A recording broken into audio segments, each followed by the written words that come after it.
Alrighty then, corn children, it is another fine day for learning.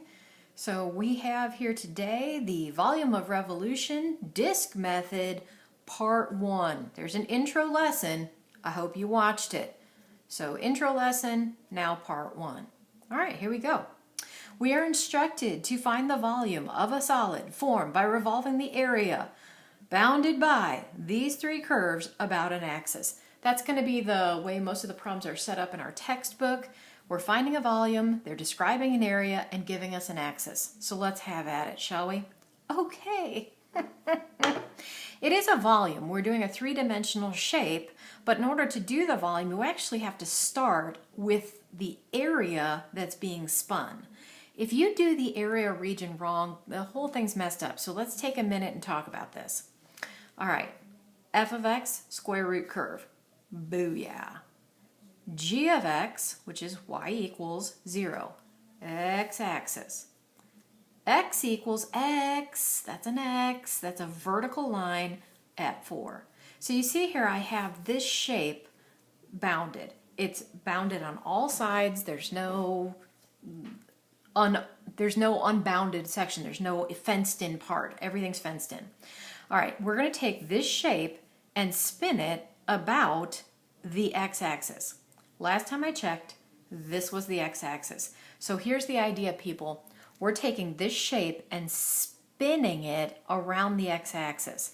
Now, sometimes the drawings make it worse, but we're going to be spinning this shape about the x-axis, forming kind of this bullet-shaped solid. That's our job. But in order to do the volume, talk with me about area. If we were finding the area of this curve, we would be filling it up, Riemann style, with rectangles. Notice that the width of this rectangle is with respect to x. Also, I'm going to need you to notice here that because we're spinning it about the x-axis, this is my axis of revolution. We're spinning it this way. That my rectangle has been set up perpendicular to the axis of revolution. Axis of revolution, horizontal, rectangle, vertical, perpendicularly. I'm going to say that 10 times fast. All right, that's going to be a key component. All right, we know that if we take this rectangle and if we spin it, it will form a disk. And the width of this disk is horizontal. The width of the disk is dx. If you will, we are forming these disk shapes going from top to bottom, like a giant quarter, all right, a giant disk. Well, from geometry and from our intro lesson, we know that the volume of a disk is pi r squared h. But we need to fill this up with an infinite number of disks, the width of which is the h, the dx is the h. So for one disk, we want to end up with pi function of r squared dx, that's the height, and we will integrate to fill it up with this. Yeah, you get the idea. All right.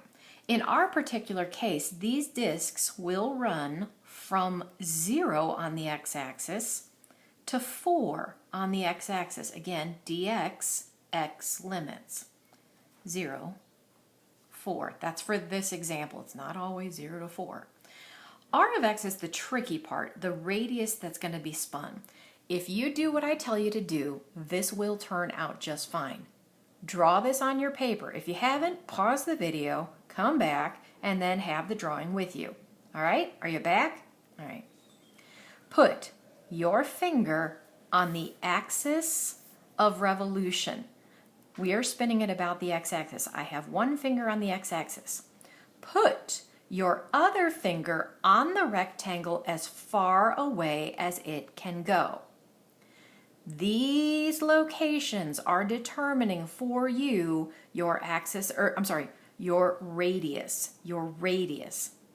The top finger minus the bottom finger will give you the equation of your radius. My top finger is on f of x. My bottom finger is on g of x. So my radius will be the f curve minus the g curve. Look at it again, top finger, bottom finger.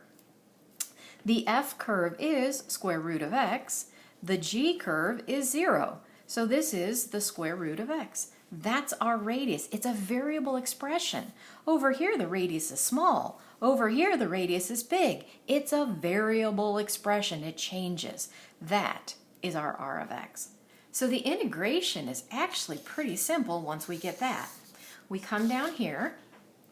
You can see that and that. All right. We come down here and our volume will be pi. 0 to 4, r of x is square root of x. It is the radius squared with respect to x.